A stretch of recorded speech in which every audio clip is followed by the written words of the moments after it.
very special episode of Late Night Parents. This is Ted Hicks. You can follow the show, latenightparents.com. I have the pleasure of having Danny Thompson in the queue, live as always. Danny, what's new? I mean, as you can tell, just doing some remodeling at home. We just bought the piano in a couple days ago. Finished up the fireplace, and just spending those hard-earned coins that you make. I don't know, the hard-earned coins you make on things that you don't need. Yes.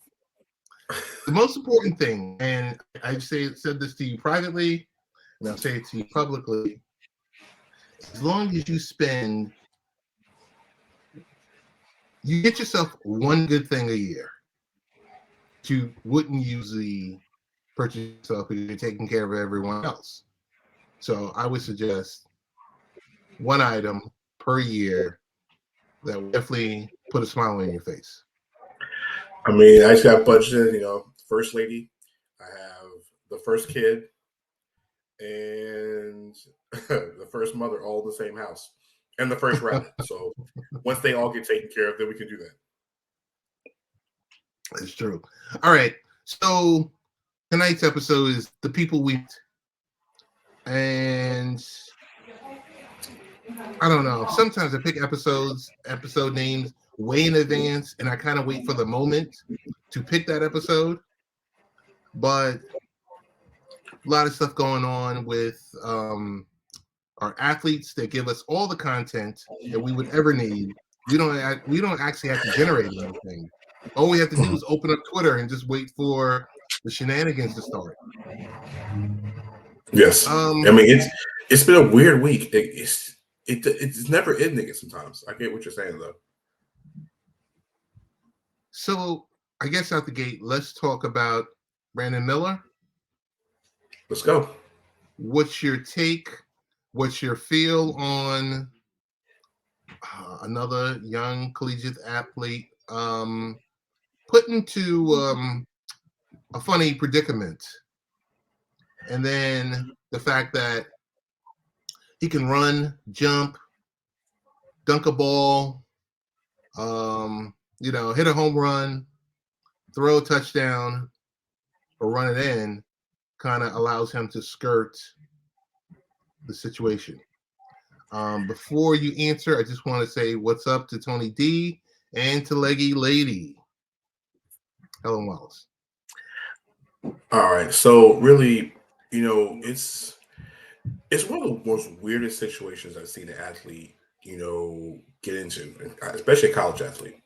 When you have a capital murder case and you have not only a capital murder case, but you have it involving a guy that's literally going to be drafted in the top 5 in the NBA draft in his only season in college basketball, involving a former teammate who was on the roster, who was now kicked off the team. And it's involving a text message where the person involved in the shooting, the person who actually pulled the trigger, asked the Brandon Miller to bring the gun to him, a loaded gun. And he ended up, they couldn't charge Brandon Miller for the entire, for that because he didn't bring the gun allegedly, but he was on his way to pick up the shooter. But it just so happened that it literally happens as, it's the decision making. You're really literally 3 months away, Ted. It's March. Yes. This incident happened earlier in the year, I think late part of last year, first part of this year.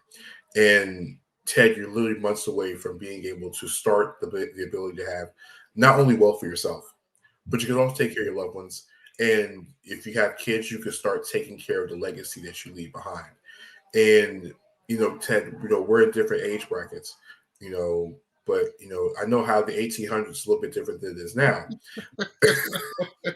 But you look at the decision making. We've all made decisions that were not exactly the smartest decisions, but to literally talk about bringing a loaded gun, and now, mind you, didn't know what the situation was you're going to shoot the person, but now that gun's involved in a capital murder case. And the ability for Alabama to still let him play through all this. Now, the district attorney said that he was not Brandon couldn't be charged. They had nothing to charge him with because they had no evidence to arrest him. But the simple fact of Alabama's response to this was just horrible.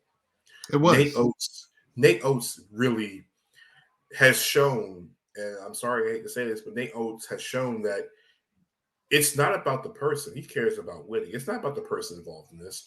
It never is. Danny, if I can just jump in, as long as you have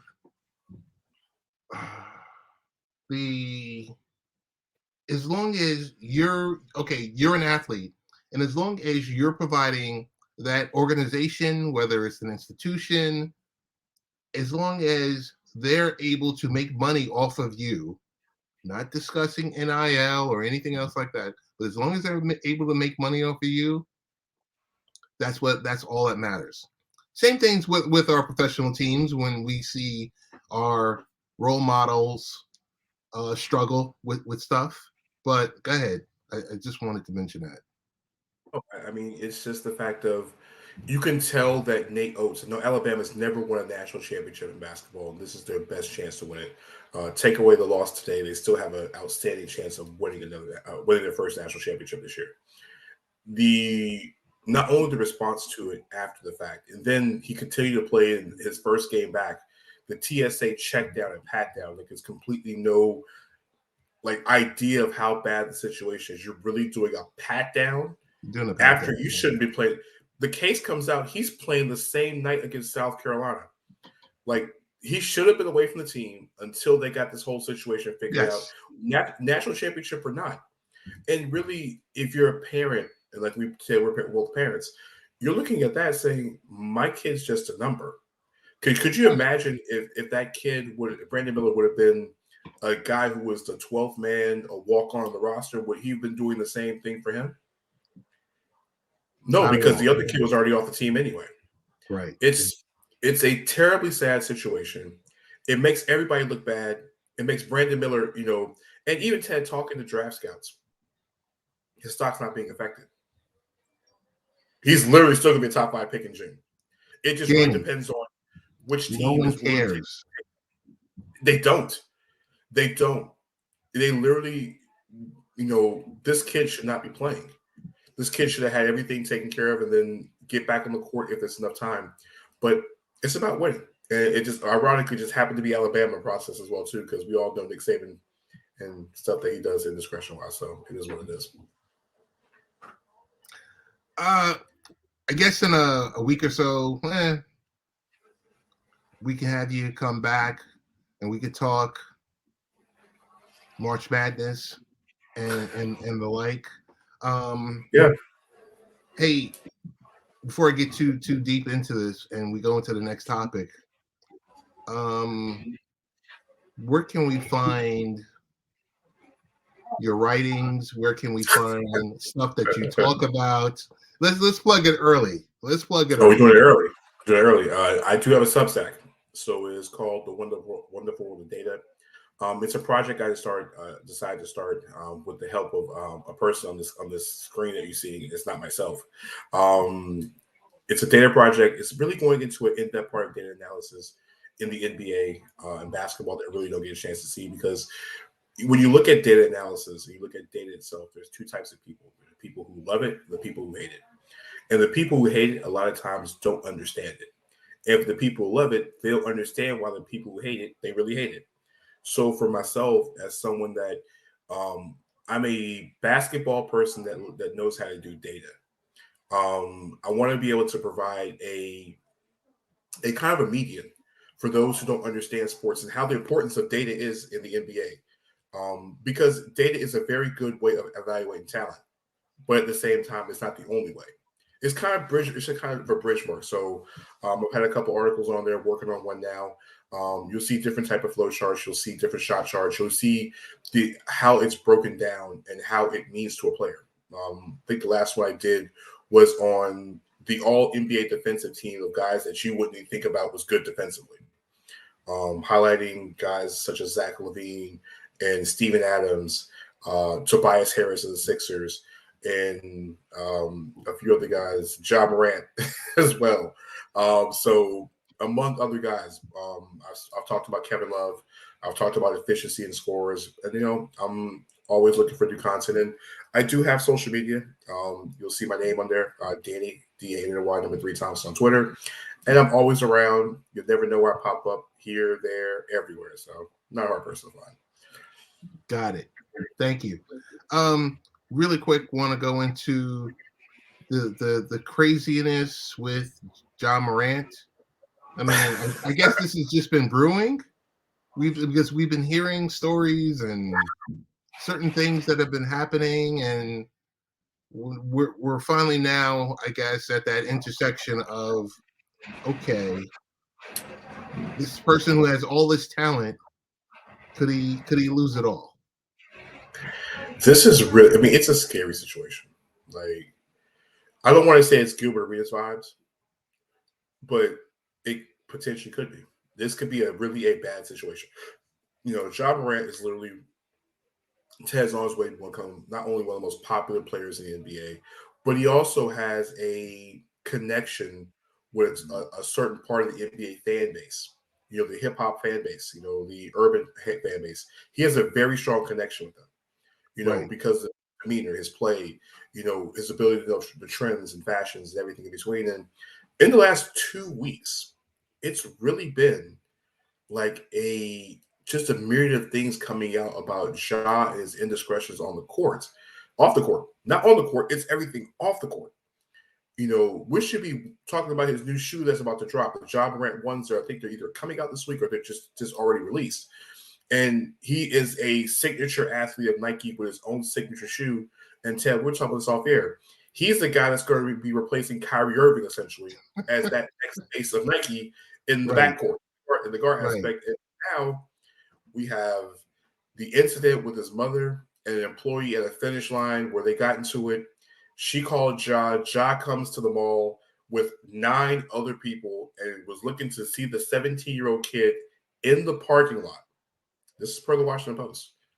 That was earlier in the week. And then this morning, as we're all sleeping for the most part, except for the West Coast, or you're just up early like Ted is, getting the sampler, and you go on to Instagram and he's at a club flashing a gun at 5 o'clock in the morning.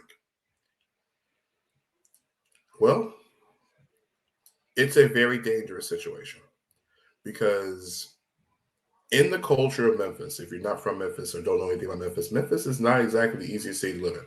It's one of the roughest cities in the United States. And, there's a reason why the Grizzlies the Grizzlies team name has always been Grit and Grind. The Grit and Grind Grizzlies. That's what they've always been about. Going back to the days of Zach Randolph and Marc Gasol and Tony Allen. It's a beautiful city. On top of that, it's very, it's just very industrial. It's a very urbanized city.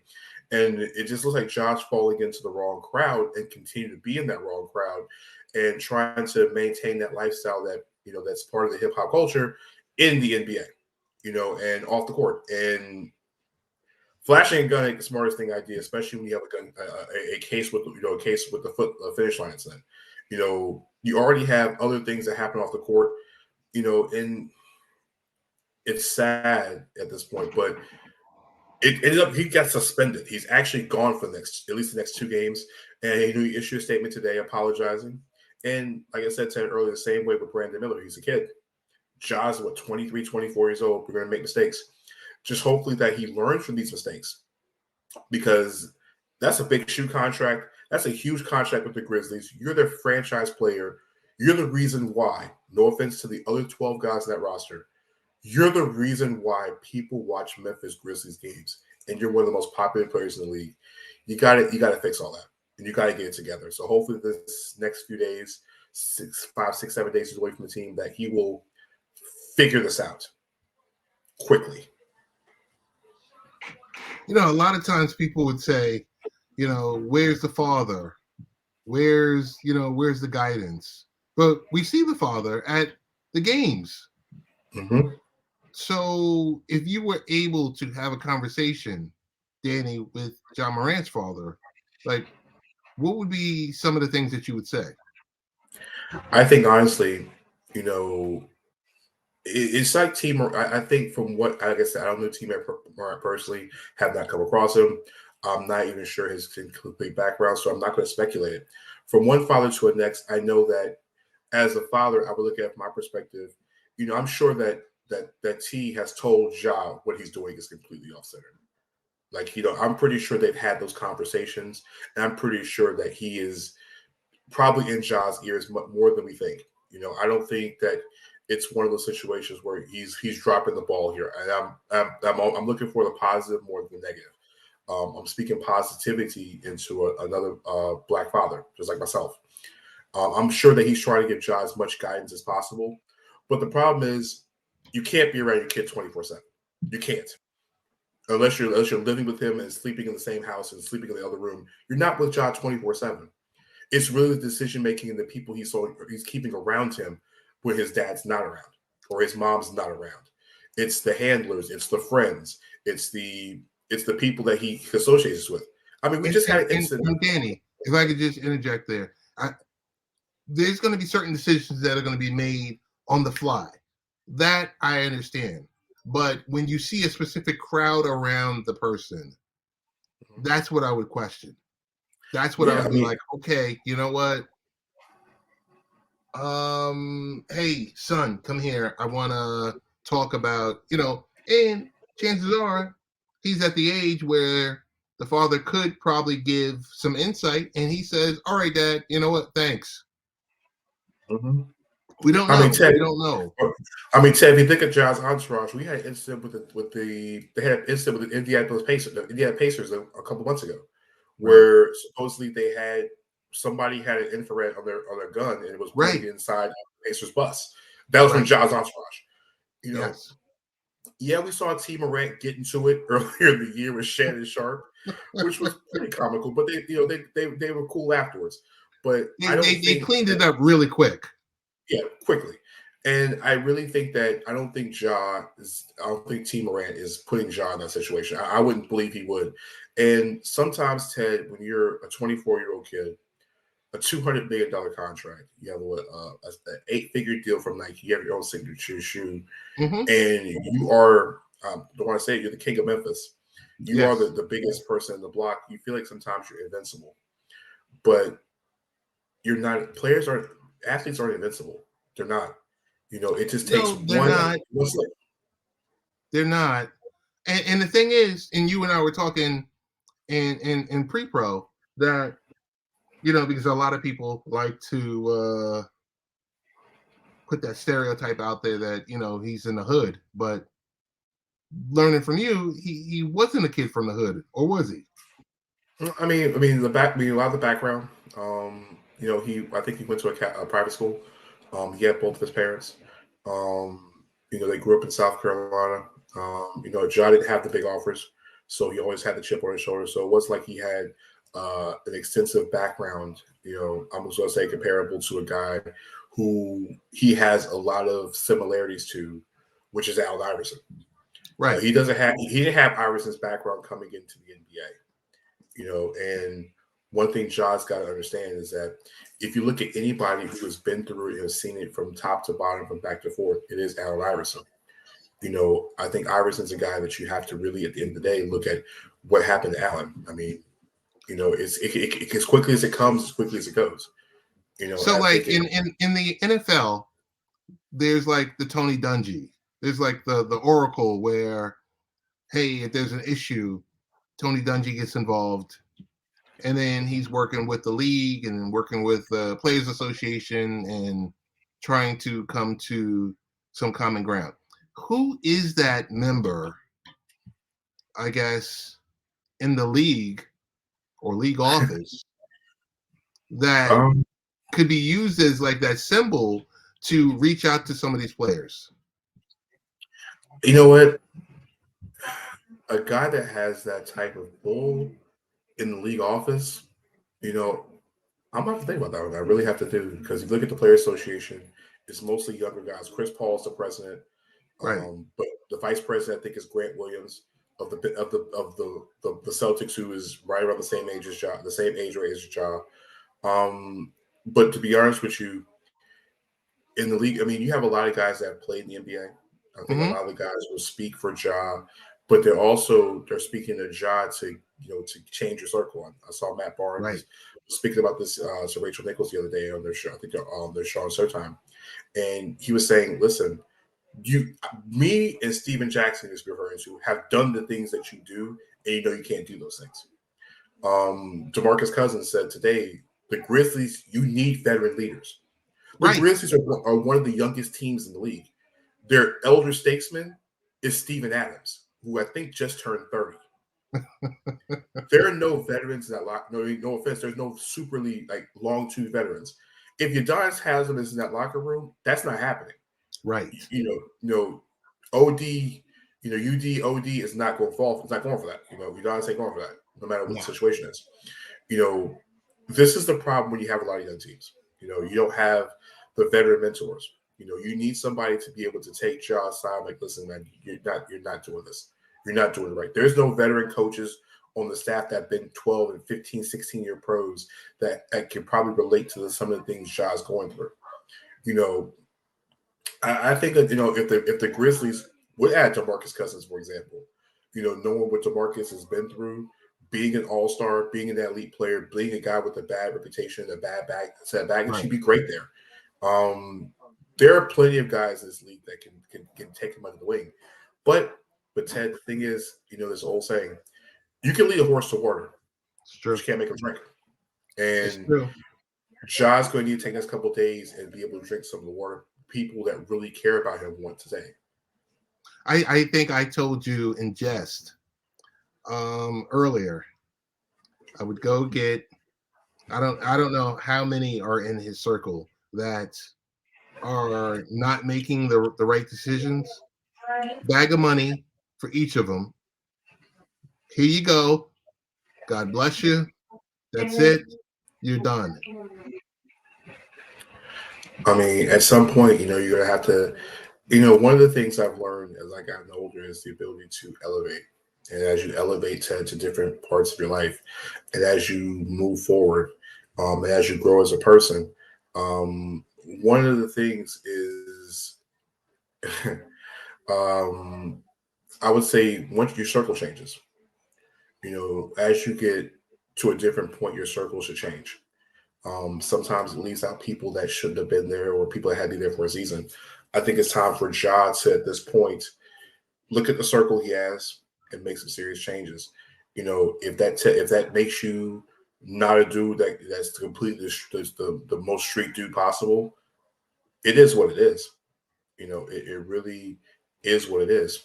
You got to be able to have that balance because it just takes one. It takes one instant, whether it's him involving him or somebody in the entourage.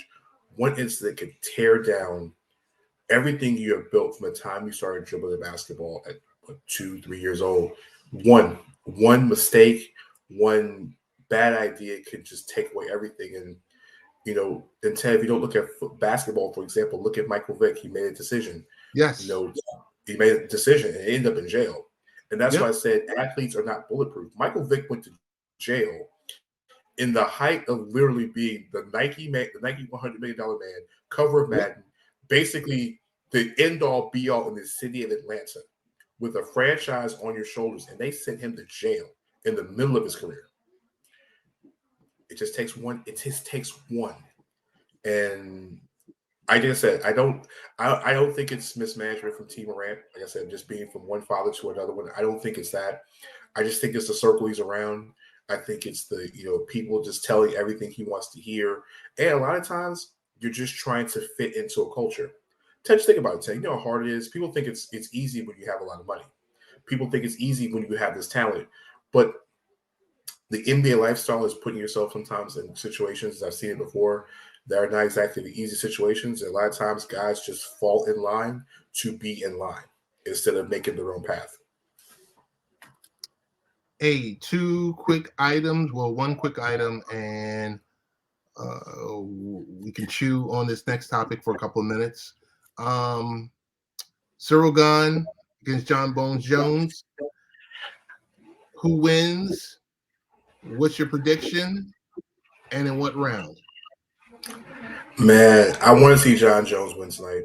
But Drake put $500,000 on John Jones tonight. I'm not sure if John Jones is going to win. Every time Drake puts money on something, they somehow lose. There's that Drake curse.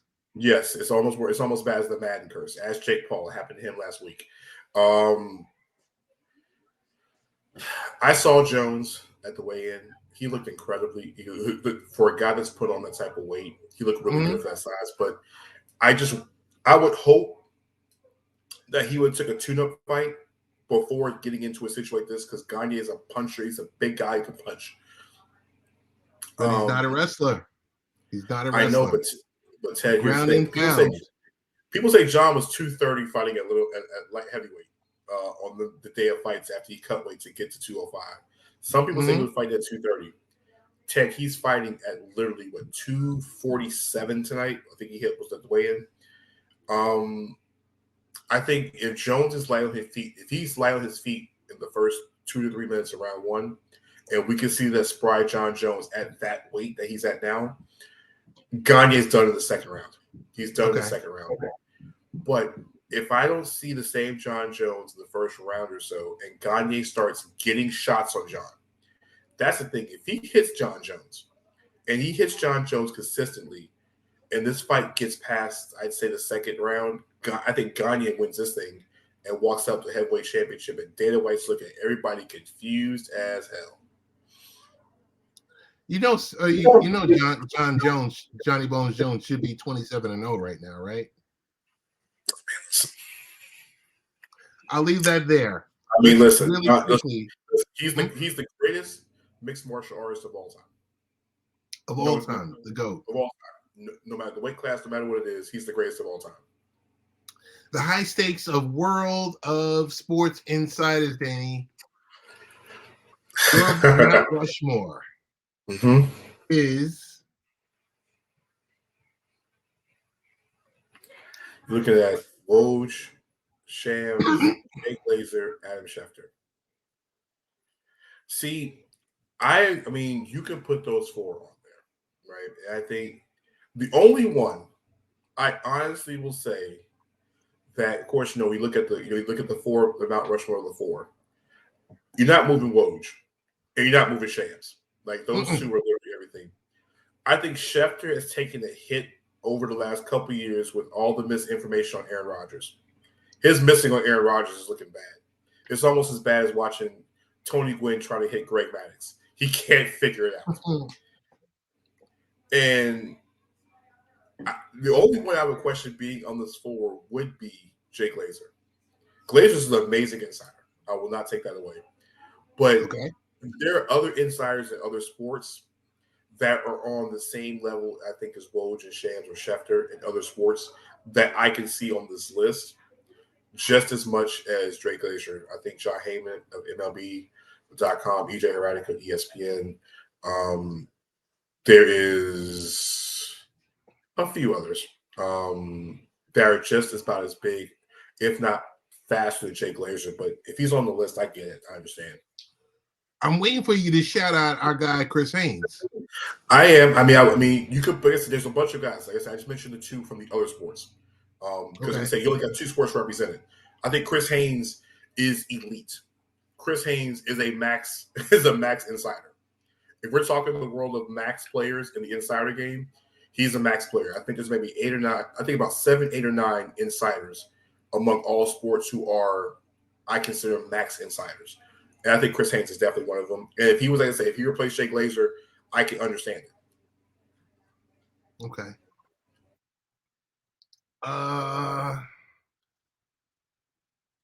Do we have a hockey insider? I think EJ Heradic of ESPN NHL Network. I think he's literally the top story breaker for me. I think it's one of the guys I have on my list. I keep plugged in on a regular. Ironically, a guy that's been breaking a lot of stories, Ted, is former player Kevin Weeks. The former Ranger and Hurricane goaltender is breaking a lot of these news before everybody else. And I mean, he's a former player, so I mean, big shout out to him. But yeah, I follow EJ Radic all the time. He's literally one of the guys that's And on my. let's get into women's basketball. Who's your Christina Williams? Hmm? Christina Williams. Girl Talk Sports.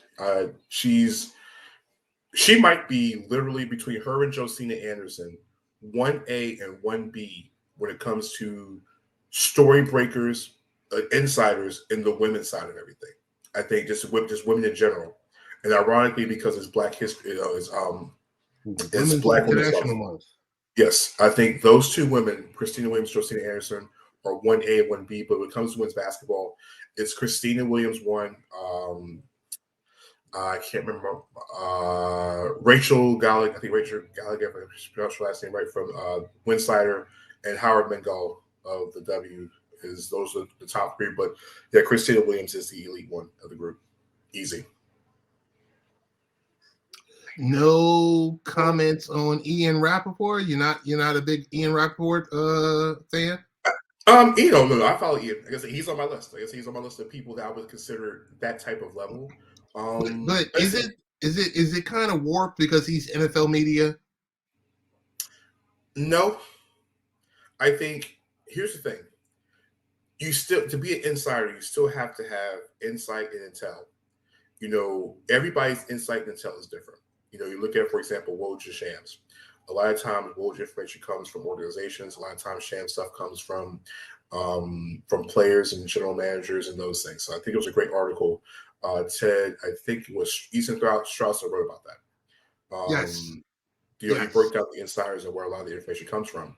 So I think when it comes to how information is received, it's different. You look at Josina Anderson, for example. A lot of her information comes from former players, from current players or people that are associated with players. She has a lot of contacts in there.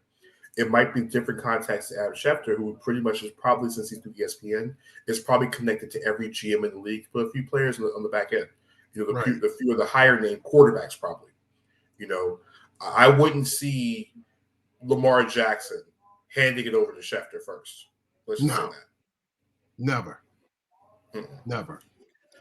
So I think every person has their own way of getting information. I'm just glad I didn't pick that lifestyle. I thought about it at one point, couldn't do it. I don't see how it's healthy. You're on your phone. There's no all day, all night.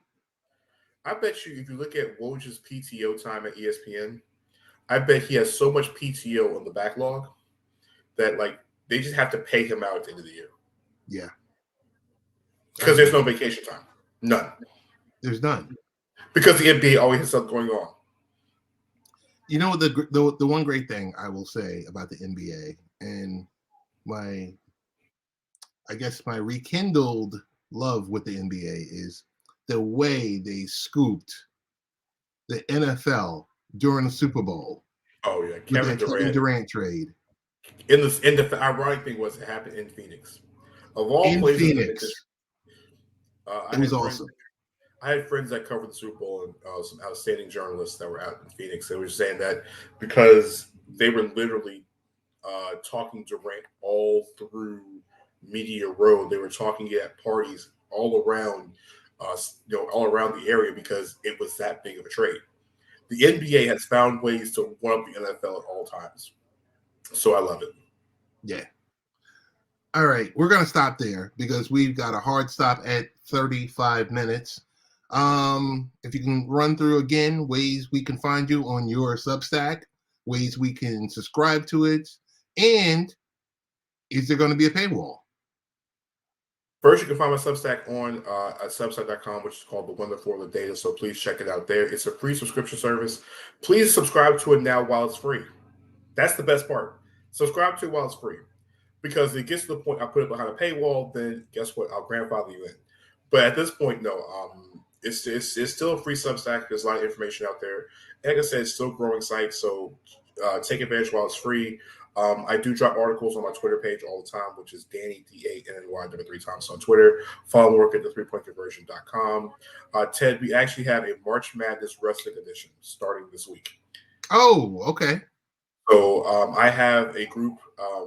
myself and 3 other writers, we all have our own regions of 16 wrestlers, and we'll be going over matchups to find out who is the greatest wrestler between the major factions, WWE, AEW, Impact Wrestling. We sprinkled a little bit of New Japan in there as well. And so all the all of them, some current, some past, some yesterday. So we have a good mix of everything. So we can't wait for those matchups to come out. And like I said, I'll be back on for March Madness and whatever breaking news happens. All right. And we're out.